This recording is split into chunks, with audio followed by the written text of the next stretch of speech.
अस्सलामु अलैकुम वरहमतुल्लाहि वबरकातुहु।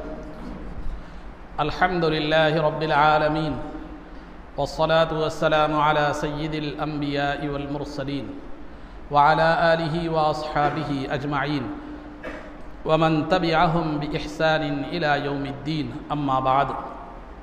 क़ाल अल्लाहु तबारक व तआला फ़िल क़ुरआनिल मजीद वल फ़ुरक़ानिल हमीद। अऊज़ु बिल्लाहि मिनश शैतानिर रजीम। बिस्मिल्लाहिर रहमानिर रहीम। अल्हम्दुलिल्लाहि फ़ातिरिस समावाति वल अर्द जाइलिल मलाइकति रुसुलन उली अजनिहतिन मसना व सुलासा व रुबा। सदक़ल्लाहुल अज़ीम। क़ाल अल्लाहु तबारक व तआला फ़ी शानि हबीबिही सल्लल्लाहु अलैहि वसल्लम इन्नल्लाहा व मलाइकतहु युसल्लूना अलन नबिय्य या अय्युहल्लज़ीना आमनू सल्लू अलैहि वसल्लिमू तस्लीमा। अल्लाहुम्मा सल्लि वसल्लिम वज़िद वबारिक अला हबीबिका सय्यिदिना व नबिय्यिना व मौलाना मुहम्मदिन व अला आलिहि व अस्हाबिहि अजमईन। अज़ीज़ान मोहतरम, इससे क़ब्ल अक़ायद के हवाले से आपको ये बात बतलाई गई थी कि फ़रिश्तों पर एक मुसलमान को कैसे ईमान रखना चाहिए और फ़रिश्तों का इनकार कुफ्र है। फ़रिश्ते एक नूरानी मखलूक़ हैं, वो अल्लाह के फर्माबरदार बंदे हैं, वो कभी अल्लाह की नाफरमानी जो है ना नहीं करते और वो बेहद व हिसाब हैं। उनकी हकीकी तादाद अल्लाह रब्बुल इज़्ज़त ही जानता है। ये इस तरह की बातें आपके सामने बयान की गई थी। अब रहा उसी सिलसिले को जारी रखते हुए आगे बयान किया जाता है कि फ़रिश्ते जो है मर्दपन और औरतपन से पाक हैं, यानी ना वो मर्द हैं ना वो औरत हैं। मर्दपन और औरतपन से वो बिल्कुल पाक हैं। और दूसरा ये कि उनकी कोई ख़ास शक्ल व सूरत नहीं है, बल्कि वो जिस शक्ल में चाहे ज़ाहिर हो सकते हैं, जिस सूरत में चाहे वो ज़ाहिर हो सकते हैं। उनकी कोई ख़ास शक्ल व सूरत नहीं। हमारी और आपकी एक सूरत है, इससे हटकर हम कोई दूसरी सूरत में ज़ाहिर नहीं हो सकते। तो ये फ़रिश्तों की एक कोई ख़ास शक्ल व सूरत नहीं होती, बल्कि वो जिस सूरत में चाहे क्या हो सकते हैं, ज़ाहिर हो सकते हैं।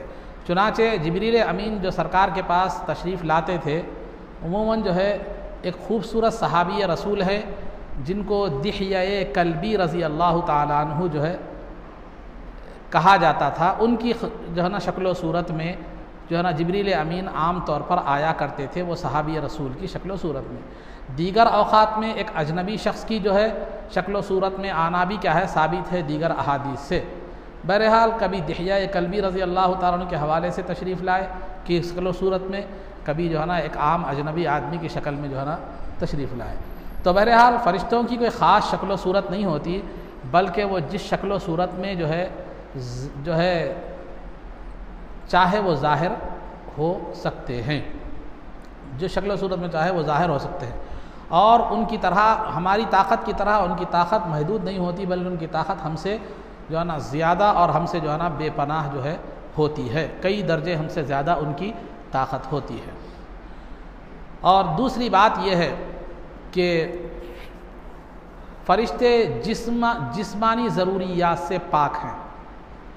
फ़रिश्ते असल में तो एक रूहानी मखलूक़ है, लेकिन वो कभी जिस्म भी इख्तियार कर लेते हैं। जैसे कि मैंने सहाबी की एक अजनबी शख्स की जो है ना शक्ल व सूरत में जिब्रील अमीन के आने का तज़किरा मैंने किया है।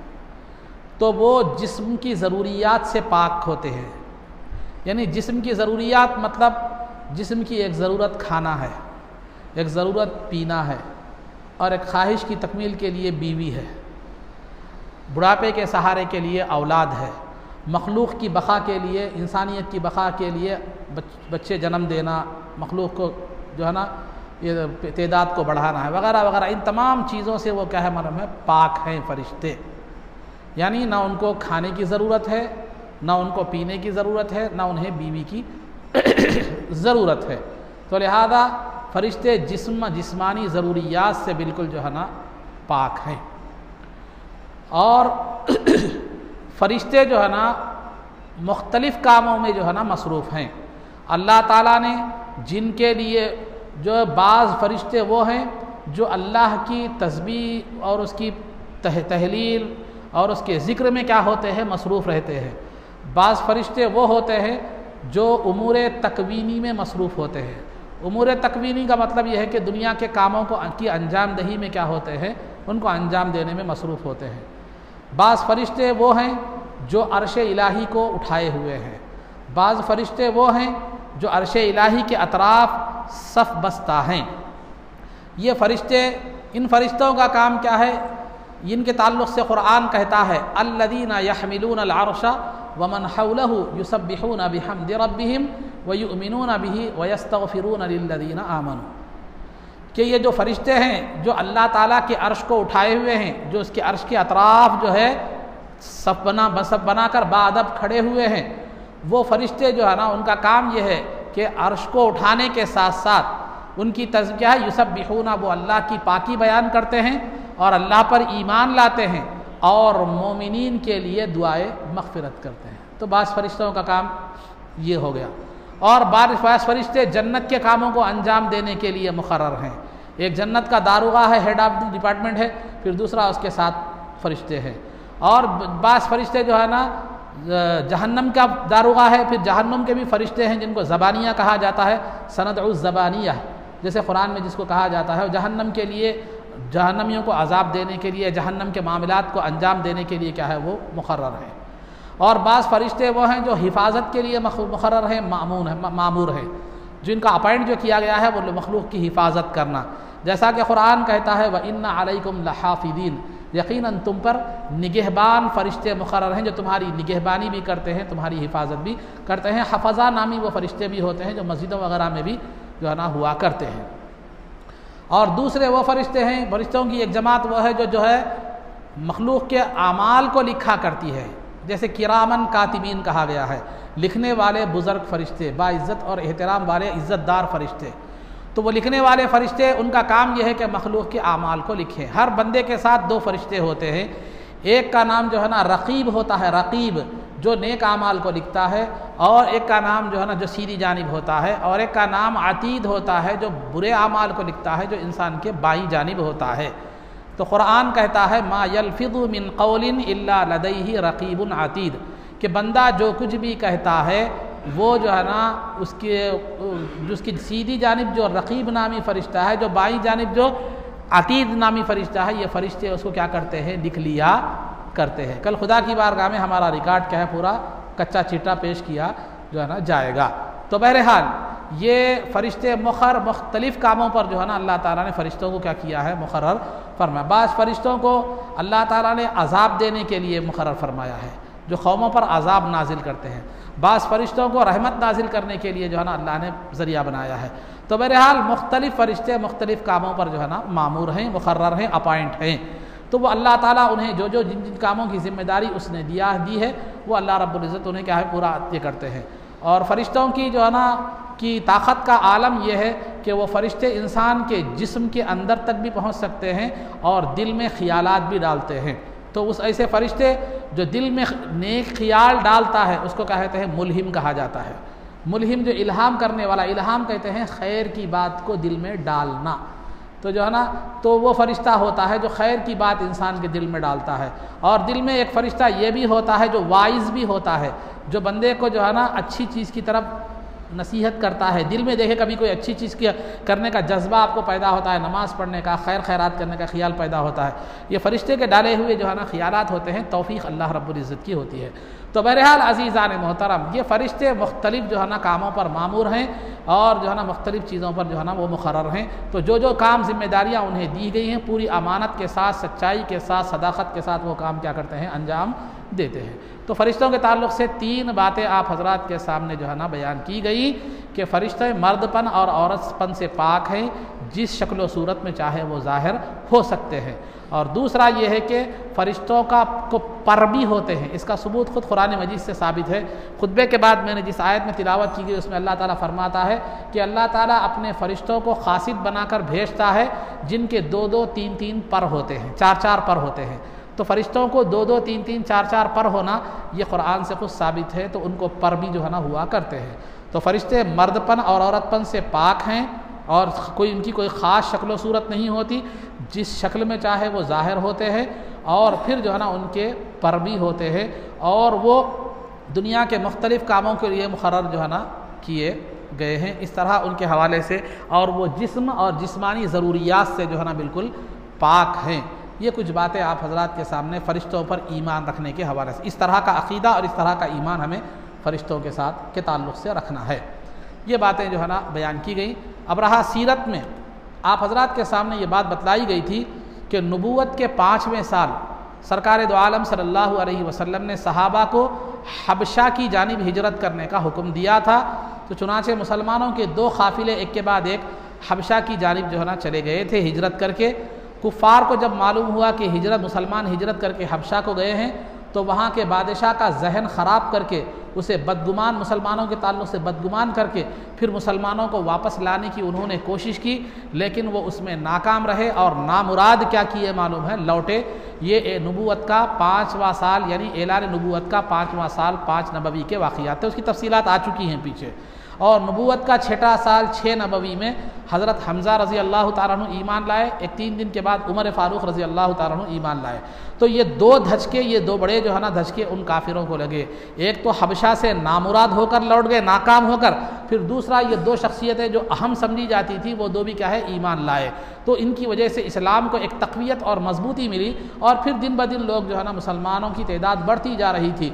तो इन कुफ़ार मक्का का गैज़ व ग़ज़ब आपे से बाहर हो गया और उन्हें जिस तरह वो शुरू से सताते हुए आ रहे थे, किसी न किसी चीज़ के ज़रिए से, किसी न कोई शक्ल सूरत में वो सताते हुए मुसलमानों को आ रहे थे, तो उन्होंने जो है ना अब एक बहुत बड़ा कदम उठाया समाजी बाइकाट का, सोशल बाइकाट का जो है ना उन्होंने कदम उठाया। उन्होंने एक ये कहा, सरकार के जो ख़ानदान ददियाली जो ख़ानदान वाले थे वो जो है बनु हाशिम और बनु अब्दुल मुत्तलिब थे। सरकार के दादा अब्दुल मुत्तलिब थे और उनके सरकार के परदादा यानी परदादा जो है ना ये बनु हाशिम थे। तो बनु हाशिम की औलाद को बनु हाशिम कहते हैं और अब्दुल मुत्तलिब जो सरकार के हकीकी दादा थे उनकी औलाद को बनु अब्दुल मुत्तलिब कहते हैं।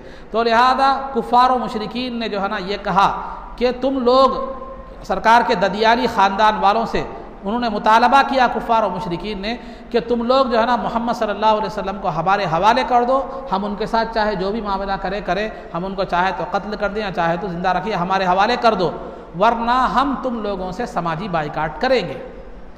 समाजी बाइकाट क्या होगा कि तुम्हारे घर से कोई बच्ची शादी करके नहीं लाई जाएगी और तुम्हारे घर को कोई बच्ची नहीं दी जाएगी, ना तुमसे कोई चीज़ खरीदी जाएगी, ना तुमसे तुम्हें कोई चीज़ बेची जाएगी, पूरे तौर पर तुमसे लाताल्लुक़ी ज़ाहिर जो है ना की जाएगी, तुमसे पूरे तुम्हें समाज से, मुआशरे से अलग बिल्कुल जो है ना अलग थलग कर दिया जाएगा अगर तुमने मोहम्मद सल्लल्लाहु अलैहि वसल्लम को हमारे हवाले नहीं किया।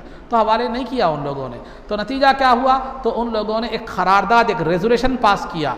उसमें जो है ना लिखने वाला कौन था, मंसूर बिन इक्रिमा नामी जो है ना एक बदबख्त ने वो रेजोल्यूशन, वो मुआहदा क्या किया, लिखा। आगाज़ हुआ बिस्मिकल्लाहुम्मा, अल्लाह के नाम से शुरू। फिर उसके बाद उसमें पूरा रेजोल्यूशन लिखा गया कि इनसे ना कोई तिजारत करेगा, ना कोई कारोबार करेगा, ना कोई इनसे ब्याह करेगा, इनसे कोई ताल्लुक़ रखेगा, फ़लाँ फ़लाँ फ़लाँ फ़लाँ, पूरा रेजोल्यूशन क्या किया गया, लिखा गया। तो जो लिखने वाला जो था वो जब मुआहदा लिखा, लिखने के बाद जो है ना फ़ौरन उसका हाथ शल हो गया और जो है फिर हमेशा के लिए उसका हाथ लिखने के काबिल नहीं रहा। तो जब इन्होंने एक समाजी बाइकाट कर दिया, ये तो अलग थलग कर दिया बनु हाशिम और बनु अब्दुल मुत्तलिब को, यानी सरकार के परदादा की जो औलाद थी उनको और सरकार के दादा की जो औलाद थी यानी अपने दादियाली ख़ानदान के साथ पूरे कुफ़ार और मुशरिकीन ने क्या कर दिया, बाइकाट कर दिया, उनसे लाताल्लुक़ी का इजहार कर दिया, एक रेजोल्यूशन क्या कर दिया, पास कर दिया। तो इन हालात को देखते हुए अबू तालिब जो सरकार के चचा थे, जो ईमान नहीं लाए, उनके ईमान के बारे में मुख्तलिफ अक़वाल है, वे सेफ साइड बेहतर बात यही है कि अल्लाह बेहतर जानता है। तो बहरहाल तो अबू तालिब जो सरकार के चचा थे उन्होंने जो है ना मुसलमानों उन्होंने तमाम लोगों को जिनसे बाइकाट किया गया था उन तमाम लोगों को लेकर जो है ना शिअब अबी तालिब यानी अबू तालिब की जो घाटी थी वो घाटी में क्या है अपने आप को मुक़य्यद कर लिया, अपने आप को क्या कर लिया, महसूर कर लिया, सबको लेकर क्या हो गए, अलग हो गए। तो ये जब उन्होंने कुफ़ार ने समाजी बाइकाट किया तो सरकार के जो ददियाली ख़ानदान के लोग जो थे बनु हाशिम बनु अब्दुल मुत्तलिब उनमें के मुसलमान भी जो है ना और गैर मुस्लिम भी दोनों भी क्या किए मालूम है, अबू तालिब के साथ वो घाटी में उन्होंने अपने आप को क़ैद कर लिया, महसूर क्या कर लिया सिवाय अबू लहब के जो सरकार बनु हाशिम से था, सरकार के ख़ानदान से था, लेकिन वो अपने आप को जो है ना उसमें घाटी में उसने अपने आप को मुक़य्यद नहीं कर लिया, बल्कि वो तो सताने की वो उसमें बहुत अहम रोल अदा किया उसने समाजी बाइकाट का मुआहदा लिखने में। तो बहरहाल अज़ीज़ान मोहतरम ये मुहासरा उन्होंने क्या कर लिया, शिअब अबी तालिब में सब लोग जो है ना मुक़य्यद हो गए और लोगों ने सब के सब जो है ना उनसे लाताल्लुक़ी का इजहार कर लिया। जब कभी भी कोई तिजारती काफ़िला मक्के मुकर्रमा में आता तो अबू लहब काफ़िले वाले ताजिरों से जाकर मिलकर कहता कि वो बनु हाशिम और बनु अब्दुल मुत्तलिब जो सरकार के ख़ानदान के लोग हैं उनको सामान अगर बेचना है तो दुगने तिगने रेट पर बेचना, अगर तुम्हारा कोई नुकसान होता है तो वो नुकसान भरने वाला मैं हूँ।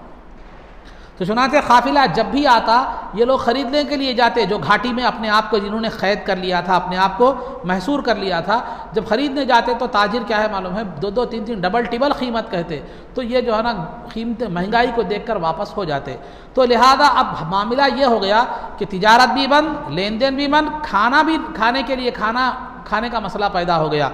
तो मुसलमान जो शिअब अबी तालिब में मुसलमान या गैर मुस्लिम जो भी सरकार के ददियाली ख़ानदान के लोग थे उन लोगों ने इस तरह 3 साल का अरसा गुजारा, यानी नबूवत के 7वें साल यानी 7 नबवी में वो लोग क्या हो गए, शिअब अबी तालिब की घाटी में अबू तालिब की घाटी में दाखिल हुए और फिर 10 नबवी नबूवत के 10वें साल वो उससे बाहर निकले। ये 3 साल का अरसा मुसलमानों के लिए और सरकार के ख़ानदान के मुसलमान गैर मुस्लिम हर एक के लिए ये बहुत बड़ा तकलीफ़ दे मसला था। मुसलमान तो ख़ानदानी रिश्ते की बुनियाद ताल्लुक़ की वजह से और फिर ईमान के रिश्ते की वजह से सरकार की तायीद में थे, और गैर मुस्लिम जो थे वो ख़ानदानी हमीयत में ख़ानदानी जज्बे के तहत सरकार के साथ जो है ना वो हो गए थे। तो लिहाजा खुलासा गुफ्तगू ये है कि वो 3 साल बड़ी मुश्किल से और कठिन गुजरे। रात जब होती तो बच्चे भूख की वजह से बिलकते थे, रोते थे, ज़ोर ज़ोर से चीख कर रोते थे, तो बच्चों के रोने की आवाज़ उस घाटी से बाहर आती थी। तो लिहाजा कुछ रहमदिल लोग जो थे वो थोड़ा सा सामान ऊँट पर रख कर भेज देते थे, लेकिन वो काफ़ी न होता था। तो इन 3 सालों में मुसलमानों ने कीकर के पत्ते खाकर अपने पेट भरे हैं। और ऐसे वाक़ियात इसके अंदर पेश आए हैं, ऐसी चीज़ें हैं जो दिल को दहला देने वाली हैं। लेकिन 1-2 बातें मैं आपके सामने अर्ज़ करता चलूँ कि साद बिन अबी वक़ास रज़ी अल्लाह ताला अन्हु के 2 वाक़िए मैं आपके सामने अर्ज़ करता चलूँ। साद बिन अबी वक़ास रज़ी अल्लाह ताला अन्हु फरमाते हैं कि ये जो शिअब अबी तालिब में हमने अपने आप को घेर लिया था, तो उस दौर में ये 3 साल के अरसे में एक मरतबा ऐसा हुआ कि रात के वक्त में जो है ना ज़रूरत के लिए गया तो एक कच्ची तर चीज़ पर मेरा पैर पड़ गया, मैंने उठाकर खा लिया। भूख के आलम में मुझे महसूस तक नहीं हुआ, मैंने खा लिया, मुझे अब तक नहीं मालूम कि वो चीज़ क्या है। फिर एक मरतबा मैं तहारत के लिए गया, खाने के लिए कुछ भी नहीं था, तहारत के लिए गया तो वहाँ एक ऊँट का सूखा हुआ चमड़ा पड़ा हुआ था, तो मैं लाया, उस सूखे हुए चमड़े को मैंने धोया, उसको जलाया और उसको राख बनाकर कूट कर सुफूफ पाउडर बनाया और 3 दिन तक पानी के साथ खा लिया। तो ऐसे मुश्किल हालात जो है ना वो 3 साल में बड़ी मुश्किल से वो ज़िंदगी की गुजरी और बड़े मुश्किल से जो है ना हालात पेश आए। उसके बाद जब 3 साल का अरसा मुकम्मल हो गया तो बाज़ लोग जो संजीदा मिजाज थे, रहमदिल थे, जो है ना मुनसिफ मिजाज थे, बाहर के लोगों में जो बाइकाट में शामिल थे, उन लोगों ने जो है ना कहा कि हम तो यहाँ बाहर खा रहे हैं, पी रहे हैं, ऐश कर रहे हैं, शादी ब्याह कर रहे हैं, लेकिन हमारे रिश्तेदार वहाँ क़ैद हैं, मुक़य्यद हैं, हमारे ख़ानदान वाले, हमारे वतन वाले, ये इंसानियत के ख़िलाफ़ है। ये कहकर आहिस्ता से आहिस्ता वो बाइकाट के ख़िलाफ़ आवाज़ें उठने लगी। 1 2 3 4 कहते कहते अब जो है ना बात बढ़ गई कि अब वो बाइकाट को ख़त्म करना चाहिए। यही माहौल चल रहा था, यही बैठक चल रही थी कि बाइकाट को ख़त्म किया जाए, बाइकाट का मुतालबा ज़ोर पकड़ रहा था। ऐसे वक्त में सरकार दो आलम सल्लल्लाहु अलैहि वसल्लम ने अपने चचा अबू तालिब को भेजकर कहा कि उन कुफ़ार से कहो कि जो मुआहदा उन लोगों ने लिखा है, सिवाय अल्लाह के नाम के पूरे मुआहदे को कीड़ों ने खा लिया है। अबू तालिब सरकार के पास, सरकार की ये बात लेकर आए, कुफ्फार के पास आकर कहा, देखो तुम्हारा मुतालबा तुमने बाइकाट इसलिए किया है कि मोहम्मद सल्लल्लाहु अलैहि वसल्लम को तुम्हारे हवाले कर दिया जाए। ठीक है, मेरे भतीजे ने ये बात कही है कि तुमने जो मुआहदा लिखा है उसमें जो अल्लाह का नाम है बिस्मिक अल्लाहुम्मा, उसके अलावा उसको छोड़कर तमाम मुआहदे को जो है ना वो कीड़ों ने खा लिया है, और मेरे भतीजे ने कभी झूठ बात नहीं कही। अगर ये बात सच निकलती है तो तुम बाइकाट ख़त्म करोगे, ये जुल्म को ख़त्म करोगे। अगर सच नहीं निकलती तो मैं अपने भतीजे को तुम्हारे हवाले कर दूंगा, चाहे तो कत्ल कर दो, चाहे तो जिंदा छोड़ दो, तुम्हारी मर्जी। तो लिहाजा वो काबतुल्लाह में लटकाया गया था वो मुआहदा। उसके बाद जब उन्होंने जाकर देखा तो वाकई पूरा मुआहदा क्या हो चुका था, कीड़े खा चुके थे सिवाय अल्लाह के नाम के। तो इससे हमें एक दर्स मिलता है कि अल्लाह रब्बुल इज़्ज़त ने जब जालिमाना तहरीर को ही बाकी ज़िंदगी नहीं दी तो फिर जुल्म को ज़िंदगी कैसे देगा। जुल्म को कभी ज़िंदगी नसीब नहीं होती, और जुल्म से वाबस्ता चीज़ हर चीज़ फना हो जाती है। तो जुल्म कभी भी जुल्म के लिए ज़िंदगी नहीं है। हाँ, वक्तिया तौर पर उसको थोड़ा बहुत उरूज मिलता है, लेकिन ज़िंदगी नहीं मिलती। ये आप खुद अपने मुल्क के हालात से देख सकते हैं। मैं इशारतन कह रहा हूँ, आपको उसकी ज़्यादा वजाहत की ज़रूरत नहीं है, आप दुनिया बेहतर जानते हैं। तो लिहाजा जुल्म में अदल में ज़िंदगी है, अदल में ज़िंदगी का मिजाज है, जुल्म में मौत का मिजाज है, मिटने का मिजाज है। तो जुल्म मेट देता है, खा वो इंसान हो, फ़र्द हो, मुआशरा हो, हुकूमत हो। वो जो जुल्म के रास्ते पर चलती है वो मिट जाती है, और जो अदल के रास्ते पर चलता है अल्लाह उसको हमेशा की ज़िंदगी अता फरमाता है। जब तक वो हुकूमत बाकी रहती है तब तक उसे हयात देता है। उस ज़िंदगी के हुकूमत के ख़त्म होने के बाद भी मखलूक की ज़ुबानों पर उसकी याद बाकी रहती है। तो अदल में ज़िंदगी है, जुल्म में जो है ना मौत है। तो लिहाजा तो तहरीर थी, अल्लाह ने उसको भी बाकी नहीं रखा। जो जुल्म के जो है ना वो जो जुल्मन लिखी गई थी, जो जुल्म वाली तहरीर थी। तो अलगर्ज़ अज़ीज़ान मोहतरम, नबूवत के 10वें साल जो है ना अबू तालिब क्या किए, या ये बनु हाशिम और बनु अब्दुल मुत्तलिब जो सरकार के तमाम ददियाली ख़ानदान वाले थे, वो 7 नबवी को दाखिल हुए थे। 10 नबूवत के 10वें साल 10 नबवी में वो जो है ना घाटी से बाहर निकले, और अबू तालिब ने जाकर काबतुल्लाह का जो है ना गिलाफ पकड़ कर दुआ की कि ऐ अल्लाह, जिन लोगों ने हम पर जुल्म किया, हमारे साथ लाताल्लुक़ी की, हमारी रिश्तेदारी तोड़ी, हमें तरह तरह से सताया, तो उनका बेहतरीन इंतकाम लेने वाला है। तो लिहाजा इसी साल कुछ दिनों के बाद रमज़ान में या शव्वाल में, 2 रिवायतों के मुताबिक जो है ना अबू तालिब का इंतकाल हो गया नबूवत के 10वें साल। ये अबू तालिब जो है ना बाहर, घर से बाहर कुफ्फार और सरकार के दरमियान एक बहुत बड़ी दीवार बने हुए थे। अबू तालिब की वजह से कुफ्फार खुलकर सरकार पर जुल्म नहीं करते थे। तो ये बाहर का, अल्लाह रब्बुल इज़्ज़त तो सरकार का सहारा था ही था, लेकिन मखलूक में सरकार का घर के बाहर जो सहारा थे वो अबू तालिब थे, और घर के अंदर जो सहारा था वो बीबी खदीजा रज़ी अल्लाह ताला अन्हा आपकी ज़ौजे जो है ना मोहतरमा थी। तो अलगर्ज़ अज़ीज़ान मोहतरम, ये 10वें साल जब बाहर निकले शीब अबी तालिब से, तो अबू तालिब जो आपके चचा थे वो आपका इंतकाल हो गया। फिर एक 3 या 5 दिन के बाद आपकी शरीक हयात बीबी खदीजा रज़ी अल्लाह ताला अन्हा का भी जो है ना इंतकाल हो गया। उस वक्त सरकार दो आलम सल्लल्लाहु अलैहि वसल्लम की उम्र मुबारक 50 साल की थी, और सरकार को इतना सदमा हुआ कि उस साल को तारीख़ की ज़ुबान में, तारीख़ की दुनिया में जो है ना आमुल हुज़्नी वल मलाल कहा गया, यानी गम व अलम का साल, गम व दर्द का साल।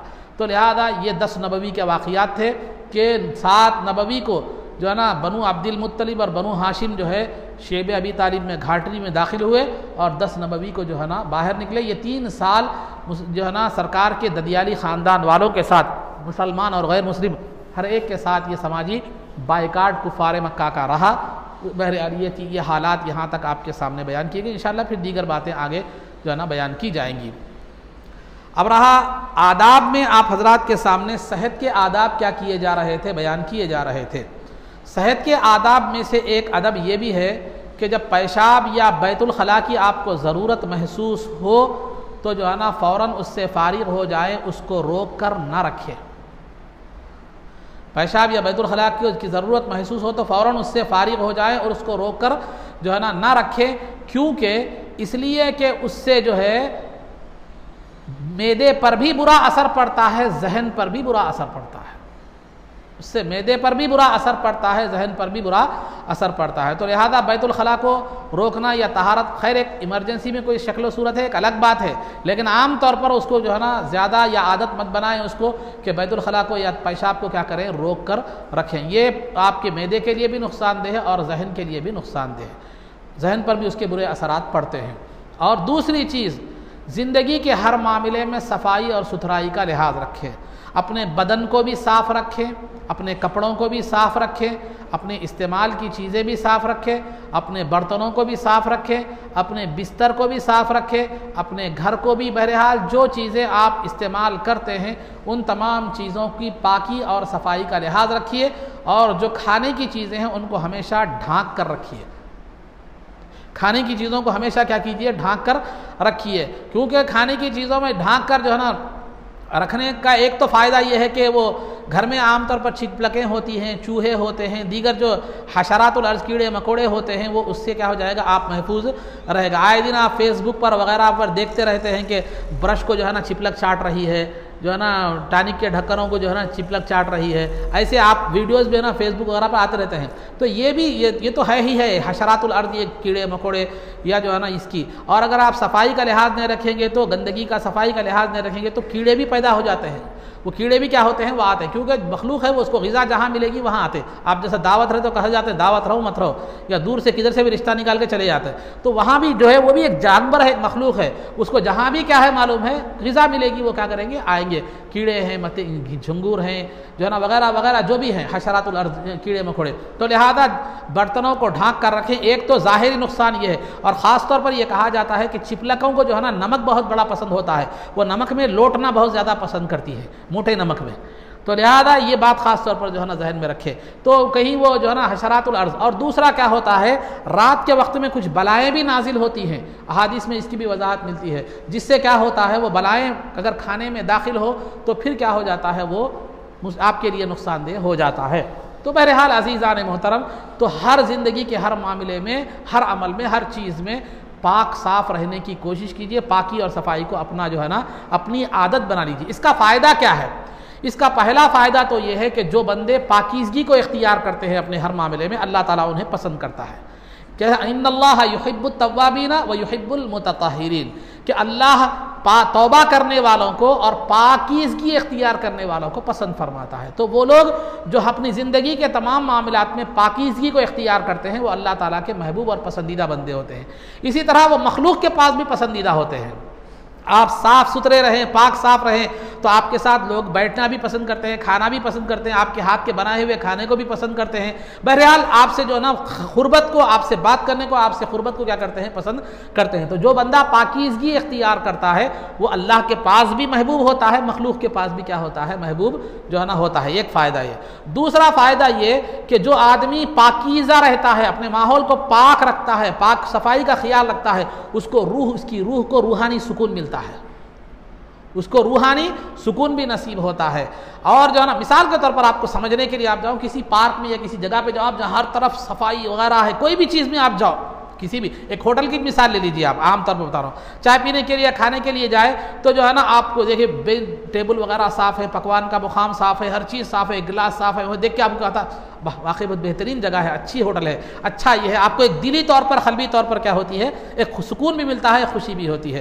तो जो आदमी पाकीज़गी इख्तियार करता है उसको रूहानी तौर पर, क़ल्बी तौर पर उसको सुकून भी जो है ना नसीब होता है, और जिस्म में एक किस्म की नशात भी और चुस्ती भी क्या होती है, पैदा होती है। तो लिहाजा इस बात का ख़ास तौर पर लिहाज रखें कि ज़िंदगी में हमेशा हर मामले में अपनी इस्तेमाल की चीज़ें हों, जो भी हों, उन हालात में अपने आप को जो है ना सफाई का एहतमाम रखें, सफाई का ख्याल रखें, और जो है ना बिल्कुल जो है ना गंदगी से और जो है ना बिल्कुल बिसांदेपन से क्या कीजिए, जिसको आपकी ज़ुबान में कहा जाए, मोटी ज़ुबान में, तो इससे क्या करें, महफूज जो है ना रखें। बाल इधर बिखरे हुए हैं, सर के बाल उधर बिखरे हुए हैं, जो है ना मूँछ बड़े हुए हैं, कपड़े मैले हैं, पसीने की बू आ रही है, मुँह में से बू आ रही है। बहरहाल ऐसी हालत मत डालिए कि लोग जिससे करीब आना पसंद ना करें, क्योंकि अल्लाह ने आपको अशरफुल मखलूक़ात बनाया है, तमाम मखलूक़ात में ऊंचा मुकाम अता फरमाया है। तो आपकी ज़िंदगी भी सब में अशरफ और बेहतर होनी चाहिए, खा वो दुनियावी एतबार से हो या दीनी एतबार से हो।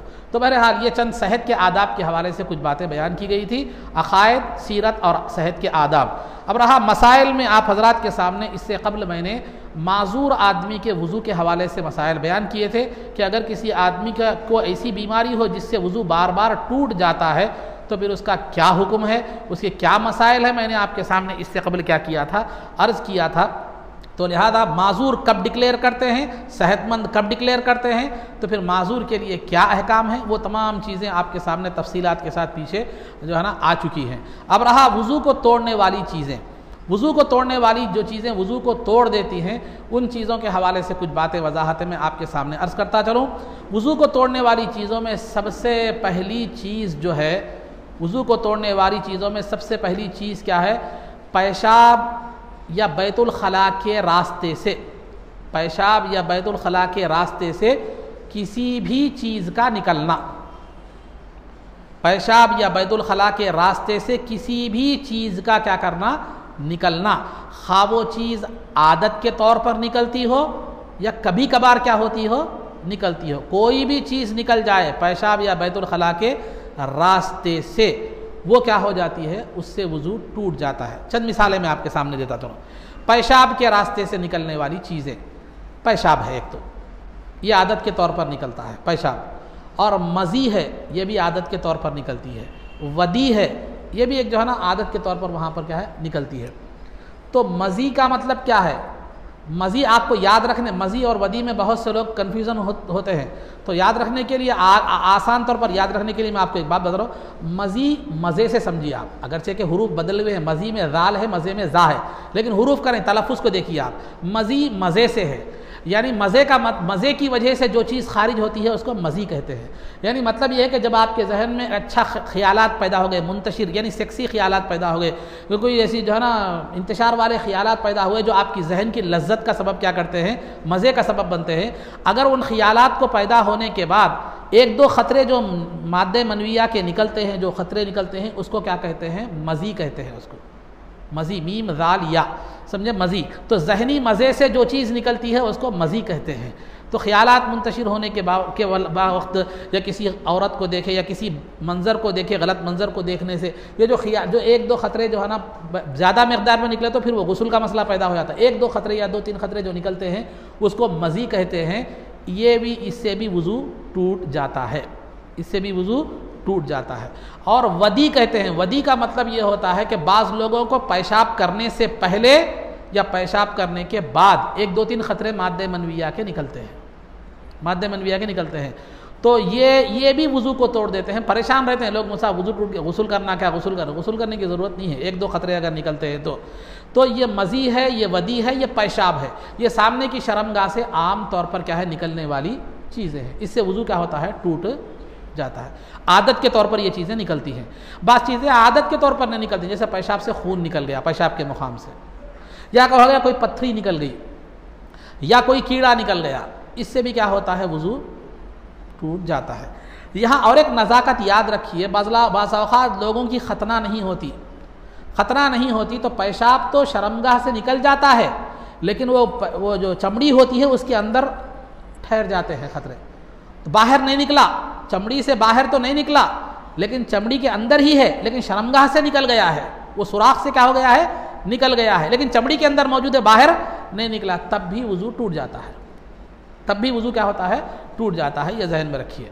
तो पेशाब की रास्ते से आम तौर पर आदत के तौर पर निकलने वाली चीज़ें भी बतला दी गई, और बग़ैर आदत के कभी कभार इत्तेफाक़न निकलने वाली चीज़ें भी क्या है, पेश की गई, ये भी वज़ू को तोड़ देती है।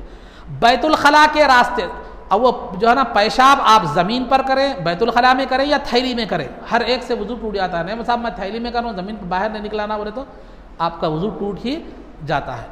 तो बहरहाल बैतुल खला के रास्ते से भी जो चीज़ें आदत के तौर पर निकलती हो या कभी कभार इत्तेफाक़न निकलती हो, उससे भी वज़ू टूट जाता है। जैसे मिसाल के तौर पर बैतुल खला के मकाम से बैतुल खला निकला या हवा खारिज हुई, हवा जो खारिज हुई, ये तो आम तौर पर आदत के मुताबिक निकलने वाली चीज़ है, इससे भी वज़ू टूट जाता है। न बैतुल खला के रास्ते से कभी पथरी निकली या कभी कोई कीड़ा निकला या खून निकला, जैसे बवासीर वगैरह या किसी और बीमारी में खून निकला, इससे भी क्या हो जाता है, वज़ू टूट जाता है।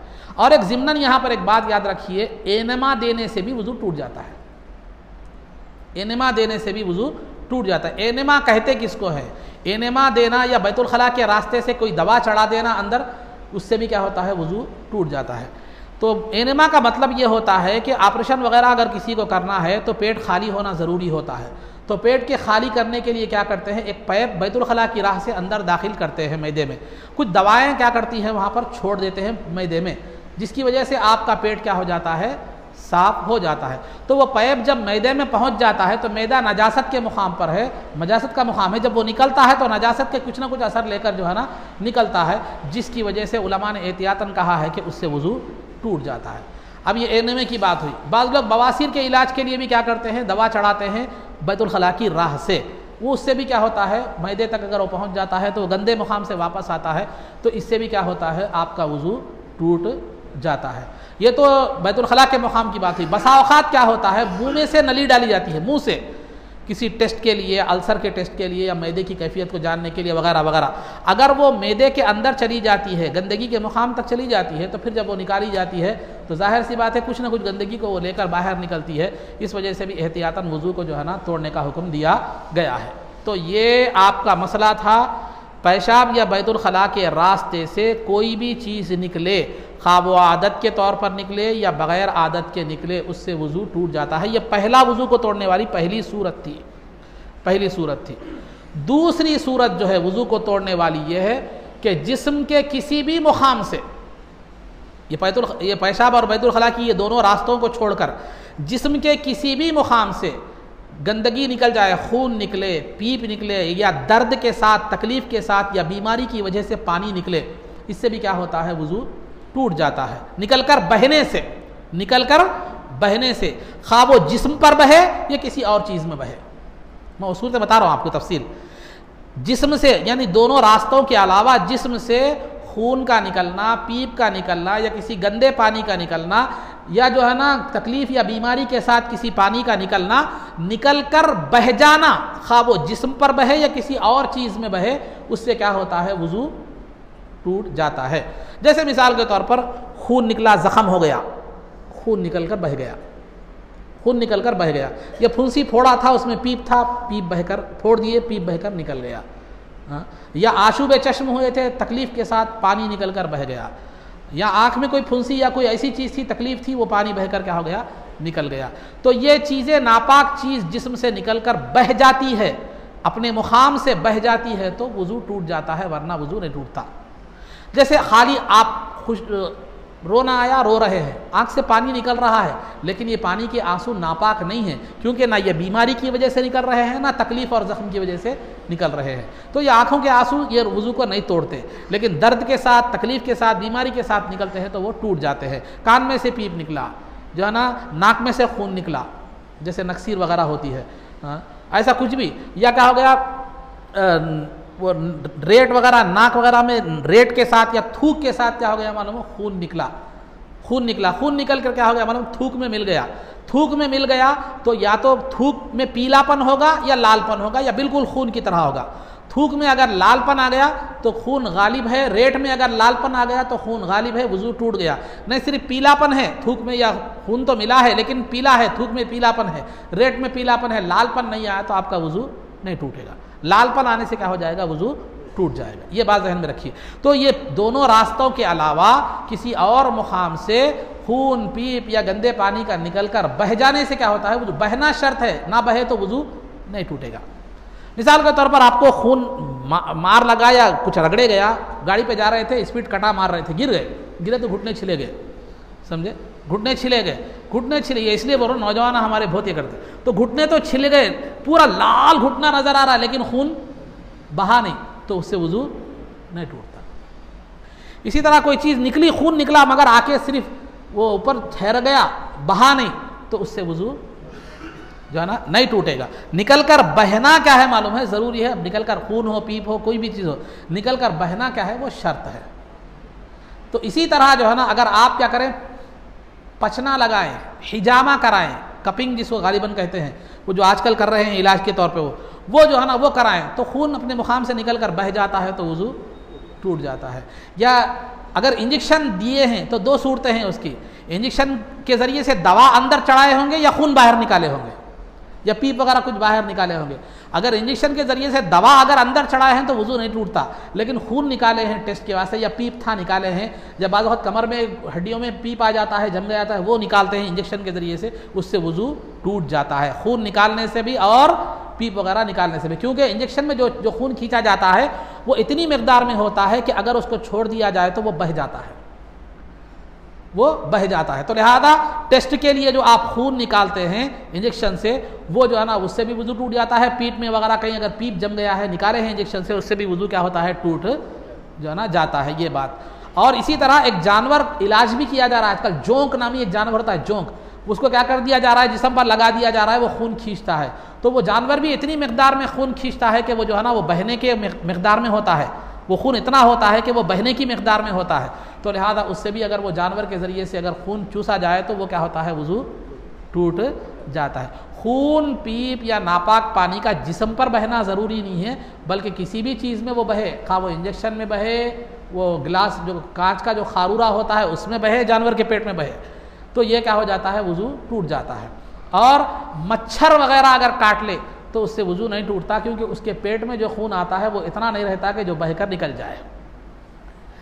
इसी तरह अगर आपके जिस्म से पीप निकल रहा था, खून निकल रहा था, निकलते गया पोंछते गए, निकलते गया पोंछते गए, निकलते गया जो है ना पोंछते गए, ऐसा हुआ, तो अब इससे वज़ू टूटता नहीं टूटता, मतलब निकल के बहा तो नहीं ना, वज़ू टूटता नहीं टूटता।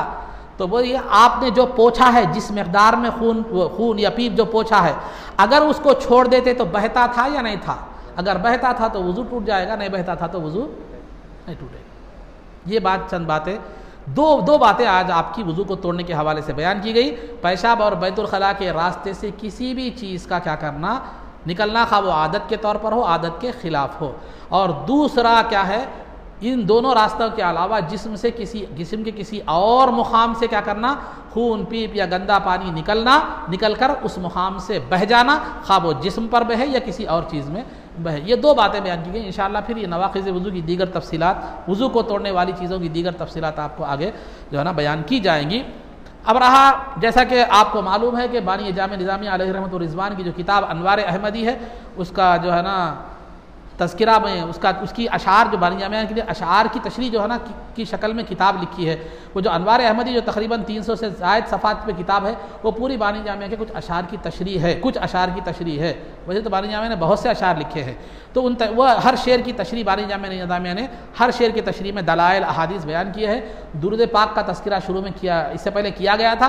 तमहीदी तौर पर जो है ना आपके सामने कुछ बातें बानी जामिया निज़ामिया ने जो बयान की थी तमहीदी तौर पर, कि जो भी अल्लाह ताला का हुक्म आता है तो बाज़ लोग बग़ैर जो है ना हुक्म आते ही, बग़ैर किसी मनफ़ात के फ़ायदे के क्या करते हैं, वो उस पर अमल पैरा हो जाते हैं। बाज़ लोग दुनियावी फ़ायदा देखते हैं, बाज़ लोग जो है ना दीनी फ़ायदा देखते हैं। हर एक के जब दुरूद शरीफ का हुक्म आ गया तो जिन लोगों ने बग़ैर किसी फ़ायदे के दुरूद शरीफ का एहतमाम किया उनके लिए क्या फ़ायदा है, जिन्होंने दुनियावी मकसद को देखा तो उनके लिए क्या फ़ायदा है, जिन्होंने उखरवी मकसद को पेश नज़र रखा उनके लिए क्या फ़ायदा है। तमहीदी तौर पर ये बातें ज़िक्र की गई थी, पीछे आपके सामने बयान की गई है। अब रहा ये दुरूद पाक के जो है ना जो बहस बानी जामिया ने जो है ना जो बयान फरमाई है, वो जो है ना है दुरूद पाक भी ज़िक्र शह आली मुक़ाम, है दुरूद पाक भी ज़िक्र शह आली मुक़ाम, हर तरह से जिसका मंजूर है खालिक, जिसका मंजूर खालिक को है एहतमाम, हर तरह से जिसका मंजूर खालिक को है एहतमाम। ये शेर की तशरीह में बानी जामिया निज़ामिया ने दुरूद शरीफ के जो है ना के फ़ज़ाइल का और उसका तज़किरा जो है ना शुरू किया। उसके बाद बानी जामिया निज़ामिया अलैहि रहमत व रिज़वान ने जो बातें बयान फरमाई, उनमें की 3 बातों का खुलासा मैं आपके सामने रखता हूँ।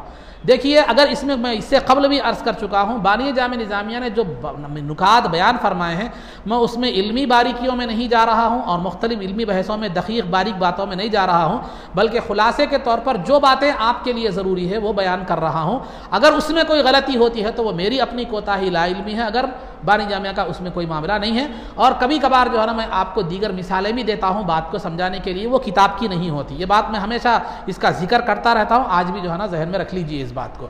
तो बानी जामिया निज़ामिया ने 3 बातें इसके तहत जिक्र फरमाई। यानी एक आयत क्या है, इन्नल्लाह व मलाइकतहु युसल्लूना अलन नबी या अय्युहल्लज़ीना आमनू सल्लू अलैहि व सल्लिमू तस्लीमा, कि अल्लाहुम्मा सल्ली व सल्लिम वज़िद व बारिक अला हबीबिका सय्यिदिना व नबिय्यिना व मौलाना मुहम्मदिन व अला आलिहि व अस्हाबिहि अजमाइन। यकीनन अल्लाह और उसके फ़रिश्ते दुरूद भेजते हैं नबी पाक सल्लल्लाहु अलैहि वसल्लम पर। ऐ ईमान वालो, तुम भी सरकार पर दुरूद भेजो और खूब खूब सलाम भेजो। ये आयत का तर्जमा है। तो ये आयत में जो है ना बानी जामे निज़ामिया ने दुरूद शरीफ की इस आयत की तशरीह करते हुए फरमा रहे हैं कि मोमिनीन पर 3 हवाले से दुरूद शरीफ पढ़ना ज़रूरी है। 3 हवाले से मोमिनीन पर दुरूद शरीफ पढ़ना ज़रूरी है। एक तो दुरूद शरीफ की अहमियत के पेश नज़र, अहमियत के हवाले से दुरूद शरीफ की अहमियत यह है कि अल्लाह ने नमाज, रोज़ा, ज़कात हर बात का हुक्म दिया, लेकिन उसमें उसने शिरकत नहीं की। मैं कुछ अल्फाज की ज़्यादती के साथ ये बात बतला रहा हूँ, ज़हन में रखिए कि अल्लाह ने फरिश्तों को सजदा करने का हुक्म दिया, लेकिन अल्लाह ने सजदा नहीं किया और वो सजदे से पाक है। अल्लाह ने रोज़ा रखने का, ज़कात देने का, हर इबादत, कई इबादतों का अल्लाह ने कई अहकामात दिए, लेकिन किसी हुक्म में अल्लाह ने, किसी इबादत में अल्लाह शरीक नहीं रहा। लेकिन जब दुरूद शरीफ की बात आई तो अल्लाह भी इस अमल में शरीक रहा, फरिश्तों को भी शामिल कर लिया और ईमान वालों को भी दुरूद पढ़ने का क्या है अल्लाह ने हुक्म दिया। तो इससे ये मालूम होता है कि दुरूद शरीफ अजमत के हवाले से, फजीलत के हवाले से एक ऐसी इबादत है, एक ऐसा अमल है कि जिसमें खुद खुदा क्या है मालूम है शरीक है, और उसके फरिश्ते भी जो कि अहकामात के मुकल्लफ नहीं है वो भी क्या है मालूम है शरीक है। तो लिहाजा जब ये इतना अजीम तरीन जिक्र है जिसमें खुद खुदा शरीक है, तो मुसलमानों तुम्हें चाहिए कि तुम भी कसरत से सरकार पर दुरूद भेजो। उसकी अहमियत के पेश नज़र जो अमल खुदा की सुन्नत है, फिर वो अमल को अपनाने में तुम्हें क्या है मालूम है खुदा के बंदे होने की हैसियत से उसको अपनाने में तुम्हें कोई कोताही नहीं करनी चाहिए। तो दुरूद शरीफ की अहमियत के हवाले से आपने ये बात बयान फरमाई। फिर दूसरा, दुरूद शरीफ पढ़ना इंसानियत भी है, शरीयत भी है। दुरूद शरीफ पढ़ना इंसानियत के लिहाज से भी जरूरी है, फरीज़े इंसानी भी है, फरीज़े शरीयत भी है। फरीज़े इंसानियत कैसी है कि बारी जामिया ने एक जो है ना दलील पेश की, अल इंसानु अबीदुल इहसान, कि इंसान एहसान का गुलाम होता है। इंसान क्या होता है? एहसान का गुलाम होता है। यानी अगर कोई आपको जो है ना आपको के साथ कोई एहसान कर दे तो जो है ना आप उसके क्या हो जाते हैं? गुलाम हो जाते हैं। उसके ताल्लुक से आपका रवैया क्या हो जाता है? नरम हो जाता है। आप उसकी मुखालफत में खड़े जो है ना नहीं होते, समझे, खड़े नहीं होते। वो चुनाचे एक रिवायत ये भी तफसीर नसफी में मुताले में आई थी, वो ये है कि जो है ना मन बर्रा का फ़कत जो है ना जिसने तेरे साथ हुस्ने सुलूक किया उसने तुझे कैद कर दिया, जिसने तेरे साथ जुल्म किया उसने तुझे आज़ाद कर दिया। जो है ना उसने तुझे क्या कर दिया? आज़ाद जो है ना कर दिया। तो लिहाजा इंसान, और एक है अल इहसानु यक़्तउल लिसान, एहसान क्या करता है? इंसान की जुबान को काट देता है, क्योंकि जो अपना मोहसिन होता है उसके सामने इंसान कुछ भी नहीं बोल सकता। तो एहसान के हवाले से भी देखा जाए तो नबी पाक सल्लल्लाहु अलैहि वसल्लम पर के उम्मत पर इतने एहसानात हैं, इतने एहसानात हैं, इतने एहसानात हैं कि जिनका शुमार नहीं किया जा सकता।